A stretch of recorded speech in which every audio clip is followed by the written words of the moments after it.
Artificial variable आने पर दूसरा है हमारे पास big M method due to mathematician A Charles. तो इसको एम मेथड या मेथड ऑफ पेनल्टीज भी कहते हैं। In this method a large penalty minus M is taken as the coefficients of artificial variable या वेरिएबल्स जितने भी हों in the objective function of maximisation. जो स्टैंडर्ड फॉर्म देखते हैं उसमें मैक्सिमाइजेशन का ऑब्जेक्टिव फंक्शन हमारे पास रहता है। तो उसमें आर्टिफिशियल वेरिएबल के करस्पॉन्डिंग माइनस एम कोफिशिएंट ले लेते हैं, जो कि टू फेस में हमने -1 लिया था, इसमें माइनस एम ले लेते हैं। और ये capital M is very big quantity tends to infinity. हालांकि जब सॉफ्टवेयर पे काम करते हैं तो इसको हमें प्रॉब्लम के अंदर जितने भी कोफिशिएंट्स हैं उनसे काफ़ी ज़्यादा बड़ी वैल्यू कुछ अपनी तरफ से ही लेनी पड़ती है। जैसे 1000 लें, 10,000 लें, वो तो खैर सॉफ्टवेयर की बात है। यहाँ थ्योरेटिकली तो ये कैपिटल एम यहाँ पे हम लिखेंगे। तो बिल्कुल वही सारे कॉन्सेप्ट हैं जो टू फेस में थे, बस अंतर इतना है कि उसमें टू फेस में काम किया था, इसमें एक साथ ही करेंगे और गिवन ऑब्जेक्टिव फंक्शन को ही इसमें हम लेंगे। जैसा कि ये एग्जाम्पल देखिए, solve the following LPP by big M method. Minimise z equal to 2x1 plus x2 subject to 3x1 plus x2 equal to 3, 4x1 plus 3x2 greater than equal to 6, x1 plus 2x2 less than और equal to 4 and x1 x2 greater than equal to 0। ये पीछे to face method में जो हमने example 3 दिखाया था ये वही है। और इसमें कभी तो यहाँ पर 4 आता है एग्जाम में, कभी यहाँ पे 3 आता है, तो मैंने दोनों चीजें कर रखी हैं। पेन से ये 4 है और यहाँ पे 3 लेने पे जो होगा ये मैंने पेंसिल से किया हुआ है। करस्पॉन्डिंग चेंज बस थोड़ा थोड़ा सा ही चेंज आएगा। तो ये दोनों चीजें मैंने यहाँ पे दिखाई हुई हैं, तो कंपेयर करके भी हम देख सकते हैं। तो इसका पहला स्टेप जो हम स्टैंडर्ड फॉर्म में इसको देखना चाहते हैं, तो ये मिनिमाइजेशन में है, तो इसके लिए let Z dash equal to minus Z, और इधर कोई नेगेटिव नहीं है। फिर इक्वल में ये तो है, इसको इक्वल करने के लिए सरप्लस वेरिएबल x3 सब्ट्रैक्ट कर दिया हमने। ये लेस देन और इक्वल टू है तो इसमें सिलेक्ट वेरिएबल x4 हमने ऐड कर दिया। तो इस तरह से ये स्टैंडर्ड फॉर्म बन गई गिवन एलपीपी की। यहां तक ये स्टैंडर्ड फॉर्म बन चुकी है। अब इसमें हम देखते हैं कि 3 इक्वेशन है, तो 3 यूनिट वेक्टर 1 0 0 0 1 0 और 0 0 1 हमको मिलने चाहिए यहाँ कोफिशिएंट्स में। तो केवल हमको 0 0 1 मिल रहा है। 1 0 0 और 0 1 0 हमें किसी भी तरह से नहीं मिल रहे। तो लास्ट ऑप्शन में मजबूरी में हमें सिस्टम में एरर डालनी पड़ेगी, यानी कि आर्टिफिशियल वेरिएबल लेने पड़ेंगे। Taking artificial variables x5 x6 for base के लिए जरूरत पड़ रही है, and applying big M method we have this. ये maximise Z dash equal to यही लिखा हुआ है यहां तक, तो क्योंकि इतना तो ये हमें दिया हुआ ही था, प्लस 0x3 प्लस 0x4, यानी कि ये 0 इसमें ऐड करने से कोई फर्क नहीं है। बस ये है कि एक लाइन में हम दिखा देते हैं कि वेरिएबल्स के कोएफिशिएंट 0 जैसे यहाँ पे, इसी तरह से खाली जगहों पे यहाँ पे भी 0 है, लिखने की जरूरत नहीं है। बस इनको हम x1 को एक सीट में, x2 को एक सीट में इस तरह से लिख करके समझ जाते हैं। तो ये यहां तक तो हमने ऐसे ही लिखा हुआ है। अब इस फर्स्ट इक्वेशन में हमें एक आर्टिफिशियल वेरिएबल ऐड करना पड़ेगा, जो कि हमने यहाँ पे x5 ले लिया, तभी हमें यूनिट वेक्टर ये 1 0 0 मिलेगा। जैसा कि हम यहाँ पे देख रहे हैं x5 का कोफिशिएंट यहाँ पे 1 है, यहाँ पे 0 है, यहाँ पे 0 है, तो x5 में हमको ये मिल गया 1 0 0। इसी तरह से 0 1 0 यहाँ पे नहीं मिल रहा था, उसके लिए हमें इस सेकंड इक्वेशन में ही एक आर्टिफिशियल वेरिएबल लेना पड़ेगा, जो कि हमने x6 ले लिया। तो इसका कोएफिशिएंट यहाँ पे 0 है, यहाँ पे 1 है, यहाँ पे 0 है। ये 0 1 0 हमको मिल गया, और 0 0 1 तो पहले से प्रेजेंट था x4 में, ये 0 0 1। ये आगे पीछे हो कोई दिक्कत नहीं है, हम तो अपने सिस्टमेटिक तरीके से काम कर रहे हैं। ये तीनों यूनिट वेक्टर हमें यहाँ पे मिल चुके हैं, और ऑब्जेक्टिव फंक्शन में आर्टिफिशियल वेरिएबल के करस्पॉन्डिंग हम -m ले लेते हैं। यहां पर 2 फेस नहीं होते, एक साथ एक ही बार में। ये अब जैसे हमने पहले सिंप्लेक्स मेथड से काम किया था, बिल्कुल उसी तरह से सारा काम करेंगे। अब इनिशियल वीएफएस निकालने के लिए हम अपनी तरफ से जो बेसिक वेरिएबल लेंगे, जिन वेरिएबल्स में ये यूनिट वेक्टर मिल रहे हैं उनको तो हम बेसिक वेरिएबल लेंगे अपनी तरफ से। जैसा कि ये 3 यूनिट वेक्टर हमें इन x5, x6 और x4 में मिल रहे हैं। Taking x4, x5, x6 as basic variables and other variables as non basic. इनके अलावा जो वेरिएबल्स हैं x1, x2, x3 वो अपने आप ही नॉन बेसिक हो जाएंगे, उनको हम इक्वल टू 0 रखेंगे। तो initial BFS is non basic variables x1 equal to 0 equal to x2 equal to x3। तो ये इतना पार्ट तो इसमें 0 ही हो गया x1, x2, x3 का।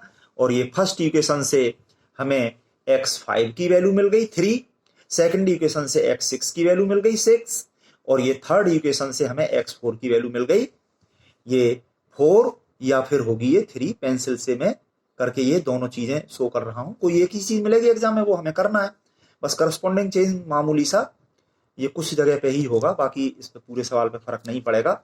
ये दोनों चीजें मैं दिखा रहा हूं। अब इसके बाद में बनाएंगे हम सिंप्लेक्स टेबल, जो कि हमें अगले पेज पे बनानी चाहिए जैसा कि मैंने समझाया था। तो ये फर्स्ट सिंप्लेक्स टेबल है, इसमें ये सीजे हमारे ये लिख लिए हमने -2, -1, 0, 0, -m ये हमने लिख लिए। और x1 से लेके x6 तक ये जो कोफिशिएंट वेक्टर हैं y1 से लेके y6 तक हमने मान लिए हैं, जो कि यहाँ पे हमने ये उतारे। चाहे तो रो वाइज लिख लीजिए या कॉलम वाइज लिख लीजिए। ये 3, 4, 1 ये लिख लिया, ये 1, 3, 2 लिख लिया, 0, -1, 0 और ये सारे हमने यूनिट वेक्टर ये भी लिख लिए। तो ये पूरा फ्रेम तो आपको आता ही है। अब इसमें देखिए बेस में जो यूनिट वेक्टर हमने लिए हैं उनके ये 1 एलिमेंट हम देखेंगे तो ऐसा 1 इस फर्स्ट रो में ये है यूनिट वेक्टर 1, 0, 0 का ये 1, इसके ऊपर y5 -m, इसकी सीध में ये लिख लिया y5 -m। सेकंड रो में बेस वाले यूनिट वेक्टर का 1 ये रहा, इसके ऊपर y6 -m, इसकी सीध में इधर y6 -m। थर्ड रो में बेस वाले यूनिट वेक्टर का 1 ये रहा, इसके ऊपर y4 0, इसकी सीध में इधर आ गया y4 और ये 0। ये 3, 6 और ये 4 या 3 जो भी है ये यहां पे आ जाता है, जो कि y5 के करस्पॉन्डिंग ये x5 की वैल्यू है और ये इनके करस्पॉन्डिंग ये जो वैल्यू है जो कि यहाँ पे लिखी हुई है ये इनिशियल वीएफएस ही यहाँ पे इस टेबल में लिखा हुआ है। तो यहाँ पे हम देख रहे हैं कि ये y4, y5, y6 तीन जो यहाँ पे आए हैं ये क्रम से नहीं आए, यहाँ y5, y6 आए और y4 नीचे आ गया। तो ये आगे पीछे कैसे भी हो सकते हैं, इनको हमें क्रम से नहीं लिखना, इनको हमें यहां से देख के लिखना है, जैसा मैंने अभी बताया है। ध्यान से यहां से देख के लिखें। और ये z' था हमारा, z' equal to this into this, तो ये this into this plus this into this, this into this तो 0 ही हो गया। और इन दोनों में जो करेंगे -m का मल्टीप्लाई, तो ये 3 + 6 9 इंटू -3 + 6 ये 9 इंटू -m, तो ये -9m हो गया। और ये zj - cj इनका मल्टीप्लीकेशन हम इनमें करेंगे और माइनस ये ऊपर वाले करेंगे, तो इसका तो मल्टीप्लीकेशन सब में 0 ही जाएगा, केवल इनका ही मल्टीप्लीकेशन नॉन जीरो जो आएगा, तो ये दोनों ही -m है। तो इनको हम ऐसे देख लिया करें, 3 + 4 ये 7 हो गया, तो ये -m का मल्टीप्लीकेशन, तो ये -7m और ये +2 लिख लिया। इसी तरह से 1 + 3 4 इंटू -m -4m +1। इसी तरह से ये +m, इनके नीचे तो 0 ही आते हैं। ये अगर पास पास हो जाए तो कॉमा लगा देना। अब इसमें जो हमें देखना है कि कोई नेगेटिव आ रहा है तो हमें आगे करना होता है, तो ये नेगेटिव यहां आ रहे हैं और इनमें कौन सा मोस्ट नेगेटिव यानी कि मिनिमम है ये देखने के लिए हम m का कोफिशिएंट देखेंगे, क्योंकि m यहां पर बहुत बड़ी क्वांटिटी है, उसके कंपेरेटिवली ये प्लस माइनस जो भी कांस्टेंट हो रहे हैं ये तो नेग्लिजिबल हैं। तो हम देखें m का कोफिशिएंट यहाँ पे -4 है, यहाँ पे -7m है, -7 है, तो इसमें मोस्ट नेगेटिव ये हुआ, मोस्ट नेगेटिव कह लो या मिनिमम कह लो, ये -7m। ये हुआ। अगर यहाँ पे भी -7m होता तो फिर उसके बाद में ये प्लस माइनस क्या है ये देख लेते, और अगर वो भी बराबर होते तो जो पहले नंबर पर आ रहा है उसको ले लेना। तो ये हो गया हमारा इनकमिंग वेक्टर y1, ये बेस में आएगा। तो कौन सा आउटगोइंग होगा जो बेस में से जाएगा, पता चलेगा mini ratio XV upon incoming y1 से divide by positive quantity only, bracket में यहाँ पे लिख सकते हो। तो ये XV अपॉन y1 3/3, 6/4, और ये 3/1 या 4/1 जो भी होगा, 4 या 3। तो इन सभी में ये रहा मिनिमम, ये आउटगोइंग वेक्टर हो गया हमारा y5, यहां से बेस में से चला जाएगा। और ये आउटगोइंग और इनकमिंग का इंटरसेक्शन, ये की एलिमेंट, रो ऑपरेशन करके इस की एलिमेंट को 1 करेंगे। इस पूरी फर्स्ट रो में यहां से लेके यहां तक 3 से डिवाइड करते हुए, वैसे मैथमेटिकली जो रो ऑपरेशन यहाँ पे है वो ऐसा बोलते हैं कि 1/3 नॉन जीरो स्केलर का मल्टीप्लाई करते हुए, पर आप ऐसा समझ लीजिए कि 3 से इस पूरे में डिवाइड कर दिया तो यहाँ पे 1 हो गया। और उस 1 की हेल्प से इस कॉलम के अदर एलिमेंट्स यहाँ पे 0 0 जो करेंगे, तो ये रो ऑपरेशन हम अलग से कैलकुलेशन वाले पेज पे दिखा सकते हैं। यहाँ पे जो 1 हो जाएगा तो उसे सीधा सीधा इसमें से तो सब्ट्रैक्ट कर ही देंगे, और यहाँ पे 0 करने के लिए उस 1 की वजह से उस फर्स्ट रो में पूरे में 4 का मल्टीप्लाई कर देंगे, 4 का मल्टीप्लाई कर देंगे उस फर्स्ट रो में, और उसे सब्ट्रैक्ट कर देंगे इस सेकंड रो में से, तो यहां पे भी 0 हो जाएगा। तो इस तरह से रो ऑपरेशन करते हुए हम अगली टेबल पे जा रहे हैं। ये यहां से आउट हो जाएगा, इसकी जगह पे इनकमिंग ये y1 और यहाँ पे करस्पॉन्डिंग कॉस्ट -2 हो जाएगी। बाकी हम इसको आगे दिखाते हैं। ये देखिए, ये इनकमिंग यहाँ पे आ गया y1, उसके करस्पॉन्डिंग -2 ये आ गया। बाकी ये दोनों ऐसे ही हैं, और फर्स्ट रो में 3 से डिवाइड करके रो ऑपरेशन करके ये आ गया, और इस 1 की हेल्प से यहाँ पे 0 0 करके रो ऑपरेशन करके ये हमारे आ चुके हैं। और फिर ये z डैश इक्वल टू ये this into this -2, this into this -2m, this into this तो 0 है, ये आ गया। और ये पहले से बढ़ गया है, आप देख सकते हैं। और zj माइनस cj, इनका मल्टीप्लीकेशन इनमें करेंगे माइनस ये ऊपर वाले, तो ये तो 0 ही आएगा बेस वाले यूनिट वेक्टर के नीचे। और इस तरह से इनका मल्टीप्लीकेशन इनमें करके माइनस माइनस +1 ये करके ये आ गया। इसी तरह से ये आ गए हैं। y5 जो कि आर्टिफिशियल था बेस में से चला गया है, तो उसकी जगह हमने खाली छोड़ दी, y5 यहाँ पे हमने नहीं दिखाया। अब हम इनमें देख रहे हैं ये एक नेगेटिव है, ये m के कोएफिशिएंट से पता चलेगा, तो यही इनकमिंग हो गया। y2 बेस में आएगा अब, और आउटगोइंग देखने के लिए mini ratio XV upon incoming y2, ये 1 अपॉन दिस, अपॉन का अपॉन ये 3 ऊपर चला गया, और ये दिस अपॉन दिस ये आ गया, और ये दिस अपॉन दिस ये आ गया। तो ये 9 होगा या 6 होगा। और इन दोनों में इन सभी में मिनिमम, ये जब पहले ये 9 लिखा हुआ था तब तो यही मिनिमम था, और अब यहां पे जो है अगर यहां पे ये 2 है तो ये 6/5, ये दोनों इक्वल हैं, तो इनमें दोनों ही मिनिमम, तो हमने ये वाला ले लिया। तो ये आउटगोइंग और इनकमिंग का इंटरसेक्शन, ये की एलिमेंट, रो ऑपरेशन करके हम अगली टेबल पे जा रहे हैं। ये इसमें ये आउट हो गया y6 आर्टिफिशियल, और इस y6 की जगह यहां पे हमने खाली छोड़ दी। इस जगह पे ये इनकमिंग आ गया y2, करस्पॉन्डिंग कॉस्ट ये -1 लिख दी, बाकी ये एज इट लिख दिया, ये एज इट लिख दिया। यहाँ पे 1 बनाने के लिए इस पूरी सेकंड रो में 3/5 से मल्टीप्लाई कर दिया, तो ये हो गया।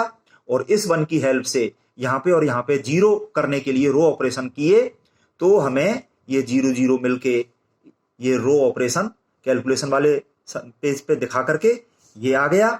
और इसमें हम सीधा सीधा भी सब्ट्रैक्ट कर सकते हैं, इसकी हेल्प से यहाँ पे 0 करने के लिए इस पूरे में से ये सब्ट्रैक्ट करके 5/3 - 5/3 0 हो जाएगा। तो हमें ये चीज मिल गई। और z dash equal to this into this plus this into this plus ये 0, ये इतना आ गया। और ये zj माइनस cj, यहाँ पे ये 1 0 0 पे कोई इफेक्ट नहीं है, ये 0 1 0 हमने बना लिया, रो ऑपरेशन होके ये चीज आई है, इस 0 0 1 पे कोई इफेक्ट नहीं, इसकी जगह हमने खाली छोड़ दी। और ये zj minus cj this into this minus ये ऊपर वाले ये cj, ये करते हुए ये बेस वाले यूनिट वेक्टर के नीचे तो हमेशा 0 ही आते हैं, इसको ध्यान से देख लो कि ये this into this plus this into this minus ये ऊपर वाला 0, तो ये 1/5, एक भी नेगेटिव नहीं है। Since all zj minus cj greater than or equal to 0, so solution is optimal. Hence optimal solution of given LPP is y1 के करस्पॉन्डिंग ये x1 की वैल्यू है 3/5, y2 के करस्पॉन्डिंग ये x2 की वैल्यू है 6/5 और y4 के करस्पॉन्डिंग ये x4 की वैल्यू एक केस में 1 है, दूसरे केस में 0 है, जो कि हमें आंसर में तो लिखनी नहीं है। प्रॉब्लम में केवल x1 x2 थे, उन्हीं की वैल्यू लिखनी है with minimum value of z। ये तो z डैश है जो कि मैक्सिमाइजेशन वाला था, इसमें से नेगेटिव हटा के मिनिमम वैल्यू ऑफ z लिखना चाहें तो या फिर पूछें तो ठीक है, अदरवाइज जरूरी नहीं है। और ये हमारा ऑप्टिमल सॉल्यूशन हो गया। इसी तरह से हम इसके और सवाल कर सकते हैं। इसी तरह से ये और सवाल करने के लिए मैंने लिखे हुए हैं, ये एग्जाम्पल 4 है, स्टैंडर्ड फॉर्म बनी हुई है इसकी, तो एक स्टेप कम हो गया, इसमें आगे से करें। और ये एग्जाम्पल 5, इसमें यहाँ सिलेक्ट वेरिएबल, यहाँ पे सरप्लस वेरिएबल लगेगा, आर्टिफिशियल वेरिएबल की जरूरत पड़ेगी, तो ये हम कर सकते हैं टू फेज सिंप्लेक्स मेथड से या बिग एम से। और ये एग्जाम्पल है, इसी तरह से इनको करें। इसमें हिंट लिखी हुई है z equal to minus Z dash, minimization से मैक्सिमाइजेशन में कन्वर्ट करने के लिए। और ये अनरिस्ट्रिक्टेड है, तो ये बात पहले भी बताई थी। x3 अनरिस्ट्रिक्टेड है तो x3 equal to x3 dash minus x3 double dash, तो ये सब चीजें तो हो चुकी हैं। इसी तरह से ये लिखा हुआ है। यहाँ पे एक इंपॉर्टेंट बात ये है कि सिलेबस में लिखा है सिंप्लेक्स मेथड, जो कि आर्टिफिशियल वेरिएबल आने पर टू फेज सिंप्लेक्स मेथड होता है। और ये बिग एम मेथड तो अलग होता है, अलग नाम से, बिग एम के नाम से या एम से या चार्म्स के नाम से ये होता है। पर बहुत लोग इस कंफ्यूजन में रहते हैं और वो सिंप्लेक्स के नाम से, क्योंकि प्रोसीजर तो सारी वही सिंप्लेक्स की है, हालांकि इसका नाम अलग है, पर फिर भी इसको पूछ लेते हैं, इसलिए कोई रिस्क हम नहीं लेना चाहते, इसलिए हम इसको करा देते हैं। वैसे ईमानदारी से देखा जाए तो ये सिलेबस में नहीं है, पर एग्जाम में आ जाता है।